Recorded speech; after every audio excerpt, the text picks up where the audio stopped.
After you've seen a patient for their appointment, you'd like to think that they'll tell everyone they know about how great your services are. And in a perfect world, they would. However, that's just not realistic. According to the Office of Consumer Affairs, happy customers talk to between 4 and 6 people about their good experience, while unhappy customers will tell somewhere between 9 and 15 people about their bad experience. That means if a patient has a bad experience at your practice, they'll almost tell 3 times as many people about how bad it was than those who always come to you for treatment and are very loyal patients. How are you, a local healthcare practice owner, supposed to keep up with that? Hi everyone, I'm Matt Moneypenny from eTactics, and today I'm going to explain how a simple weekly process could increase your patient experience and boost your revenue by 60%. Before we get started, make sure you subscribe to our YouTube channel by clicking the button below. While you're down there, hit that alert bell icon next to it as well, so that when we post new helpful content, you get notified.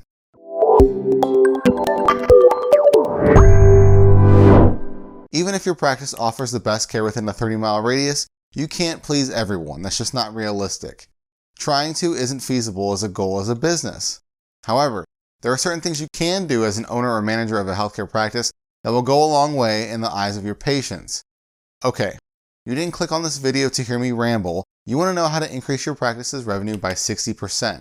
All you have to do is write thank you letters to your patients. It's that easy. According to a study published by Deloitte, companies with a customer-centric approach to business are far more successful than their competitors. Of course, there is a little bit more that needs to go into the overall experience before you're considered a patient-centric practice. However, writing thank you letters to your clients after their appointments is just a small step that could have a very lasting impact on your practice's experience. And why is that? I mean, think about it. When's the last time you received a handwritten thank you note from a local business, not to mention a company that works within healthcare? You either have or it's been so long that you don't remember. That's exactly why you should do them. Think about how surprised your patients would be if they received a letter that you hand wrote thanking them for choosing you as their healthcare provider. They'd be absolutely floored. Okay, so now that we know that this simple process could have a huge impact on your patient's experience and revenue, here are a few tips to keep in mind and help get you started. First, before you grab your pen, pencil, or quill, you need to decide which medium will resonate best with your patients. You could send your thank you letter through the mail, as an email, a text message, a direct message, a social media post, or as a video. There are millions of ways to contact your patients today.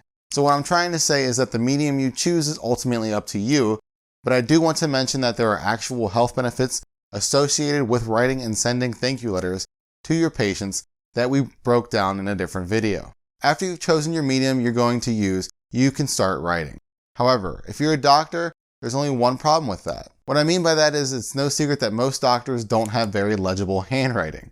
In fact, it's so widely known that a quantitative study published in 1998 found that doctors produce handwriting that is worse than that of other professionals. The funny thing about this study is that the people who created it specifically asked the participating physicians to be as neat as possible.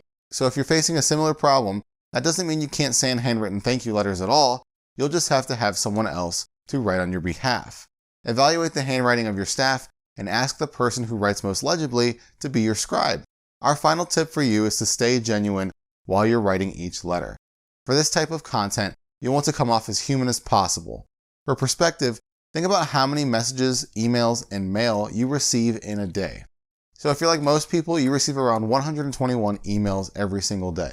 Out of all of those messages, how many of them use automated templated content? Probably the majority. Now what I mean by templated content is boilerplate corporate nonsense that copywriters spend thousands of hours toiling over to ensure that they keep their brand message intact. That's not the kind of message you want to construct for a personally written thank you letter though. If you do, it'll come off as inauthentic and your efforts will go wasted. 80% of people say that authenticity of content is one of the main reasons why they follow a brand.